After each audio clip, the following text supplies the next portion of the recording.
al primer versículo que quiero tocar, que está en 2 Corintios, yo ahí lo voy a poner. 2 Corintios 10, 4 al 5 dice: las armas con que luchamos no son del mundo, sino que tienen el poder divino para derribar fortalezas.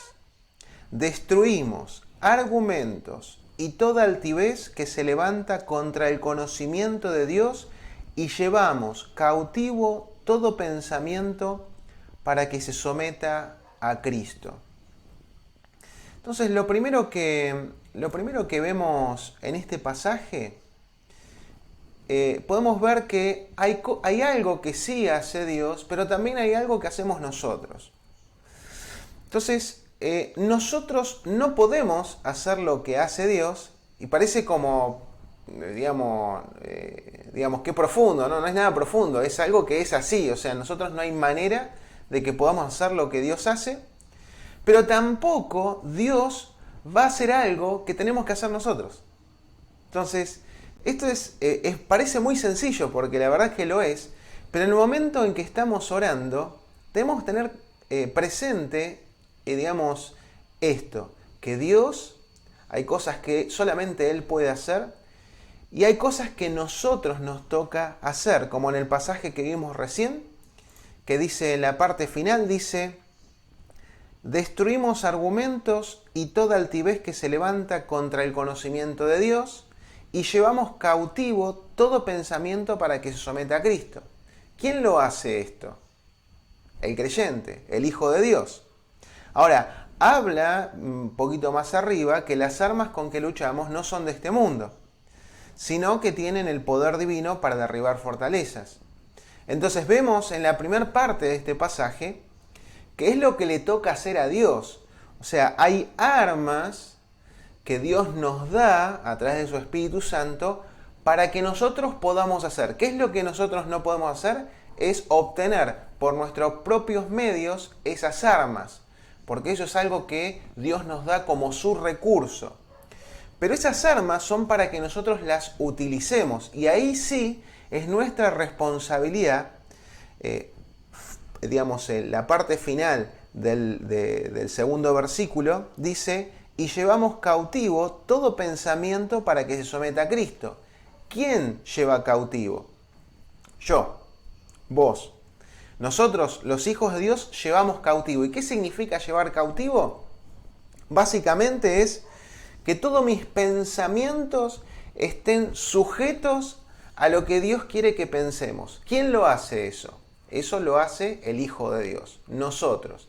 Por eso es importante, a la hora de pedirle cosas a Dios o hablar con Dios, tenemos que tener en cuenta que hay cosas que le corresponden a Dios y otras a nosotros. Si nosotros le pedimos a Dios: Señor, te pido para que deje de pensar tal cosa, o para que estos pensamientos de enojo, de ira, puedas controlarlos, o que tu Espíritu Santo controle mis pensamientos. Eso no es correcto, porque eso nos corresponde a nosotros como hijos de Dios, y tenemos que trabajar sobre ese aspecto.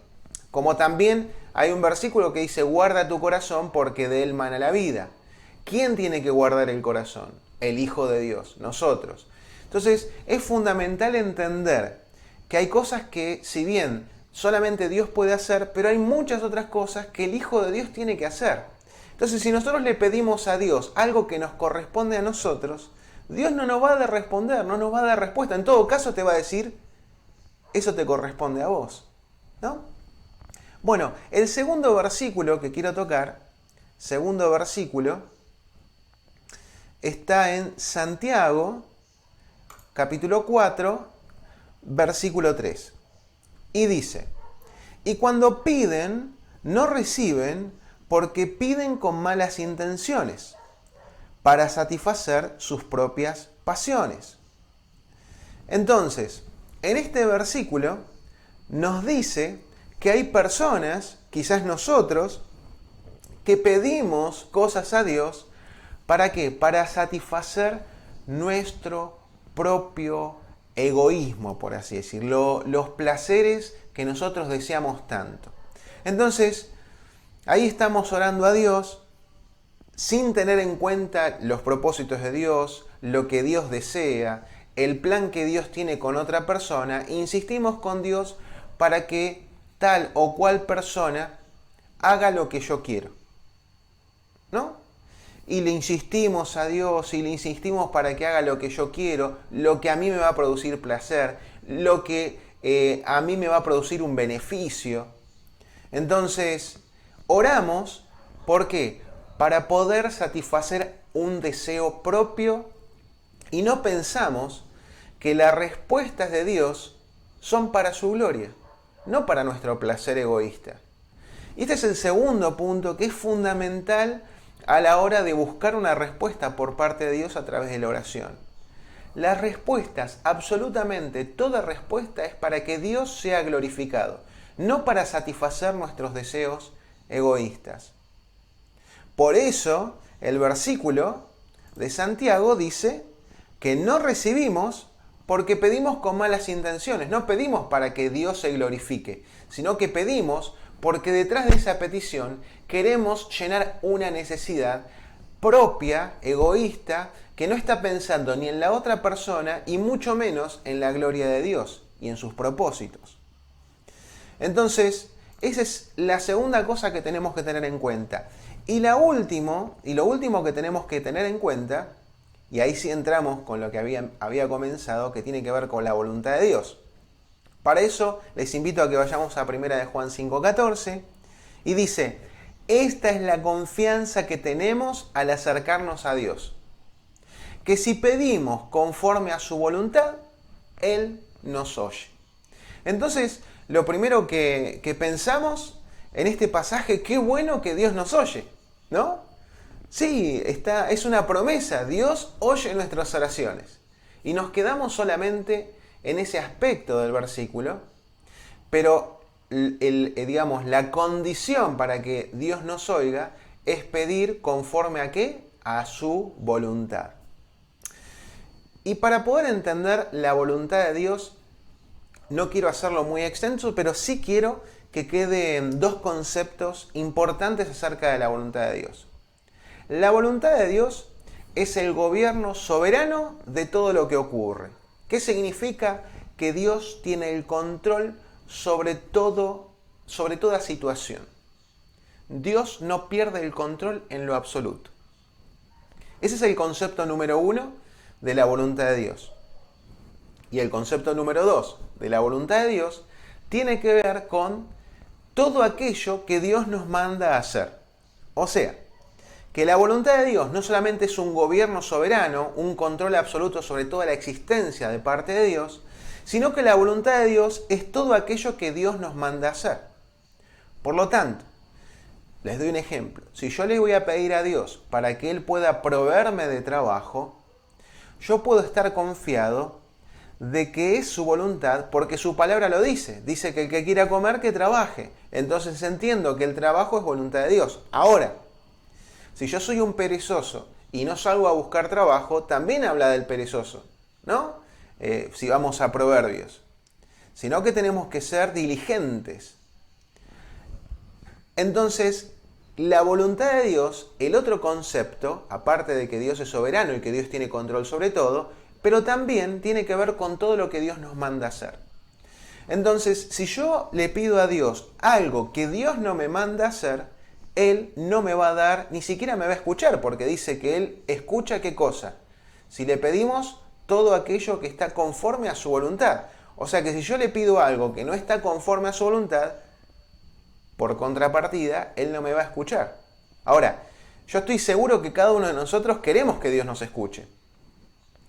Y para poder saber qué es voluntad de Dios, no hay manera de no conocer su palabra, porque ahí está escrito todo lo que Dios nos manda hacer.